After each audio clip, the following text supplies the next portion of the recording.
So we all kind of seen this coming. We all know it, and Fine Gael Fianna Fáil knows it because the election is next year at some point. Most likely, probably it'll be midsummer or so. The general election, and obviously the local county elections, of course. So they all know the Fianna Fáil and Fine Gael. The Fianna Fáil and Fine Gael are doing the worst that they ever did since the foundation of the parties. So people are not too pleased with them. Let's put it polite. Let's put it nicely to them. And they know it. They know people are not happy with them. And so a lot of them in Fine, particularly in Fine Gael at the moment, about 12 TDs from Fine Gael are jumping ship, if you may. The jumping ship, they're getting into the lifeboat before the ship sinks. Because we all can see the writing on the wall. It'd be Sinn Féin in government, and most likely, people before profit or something like that, holding them up in the Green Party or something like that. Or obviously, left wing coalition party, if you may say that. So we come to that when it comes to it, I suppose, even though I don't know what to say about all that, but obviously if Eamon Ryan's anything to do with it, of course, we'll be destroyed. But yeah, the jumping ship, so a lot of them, as I say, 12 TDs, it's a big number of TDs for Fine Gael to lose, and obviously they might not replace them. So, and obviously you have to ask, why are they jumping ship? The mainstream media they just randomly decided not to run. They just randomly decided. No question on why, how so? They're not one of them. They didn't go and ask the question why they're not one. They didn't ask any of them. So is it because the people of their area are not too happy with them voting, basically not questioning anything? Like, take for example Tough. If Eamon Ryan got his way again, it will happen eventually, we all know it. It's just a matter of time. But Eamon Ryan wanted to outright ban people using Tough. But obviously the only thing that the way they stopped them, we have to be totally honest here, the only thing that stopped them was the rural Fianna Fáil TDs and Fine Gael TDs. Because obviously people wouldn't be too pleased in rural Ireland, whatever but the cities, it wouldn't threaten them, they wouldn't care really in the cities were Tough. But take for example in County Offaly or Laois or even down in Kerry and stuff like that, Fianna Fáil and Fine Gael TDs, they would lose a lot of votes, let's be fair, in rural Ireland.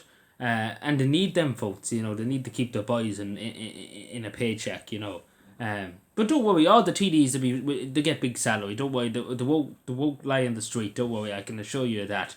A big job in Europe or something like that's waiting for them, or on the Oireachtas committee or something like that, or they'll be put into Shannon there one, and sure, look at, they have a big pension too when they retire, so it's the life of O'Reilly, don't worry about them, they'll be fine. They won't end up homeless. Don't worry. But you and me might end up homeless, because again, the questions are never asked, on why they're not going to run, and we can all see it that they know they're not going to get in. They know the people in the area are not happy. As I said about the thing, and obviously the cost of living and stuff like that. People are not too pleased with them, and then on many different things, the refugee crisis, the refugee. I don't know what you would call it. It's way past breaking point. Let's put it that way. It's more into, I don't know what you would say about it. I don't know how you could phrase it. But obviously they know themselves it's not going too well for them. It's not turning out to be the best situation imaginable. And let's to put it nicely. Let's put it nicely. But yeah, so obviously they do know that people are not pleased. And you think the mainstream media to be questioning, Fianna Fáil, Fine Gael, but no. They just decided. They just wanted to go off and buy a yacht in Malta or something like that, and go on a cruise around the Mediterranean or something like that. But again, that's just the establishment. They just tell you what they think you need to know, but they won't actually ask why. But yeah, we all can see it. It is going to be Sinn Féin in the next government. And again, I obviously I don't approve of Sinn Féin, to be totally honest. I will say there's some people, in every party, there's some good, decent people. But the hierarchy in Sinn Féin and the policies they have, in terms of many different policies, it's concerning. There's some maybe one or two policies that are decent enough, but a lot of the main policies they have is very concerning and very worrying and could change Irish society forever in a bad way. In a bad way, I mean, not in a good way. But I suppose time will tell what happens. Again, we can only guess what could happen next year. It's a year away. So we can only hope for the best and prepare for the worst, I suppose that's the way we could say it. But yeah, we have to see, I suppose. We just really have to see what happens.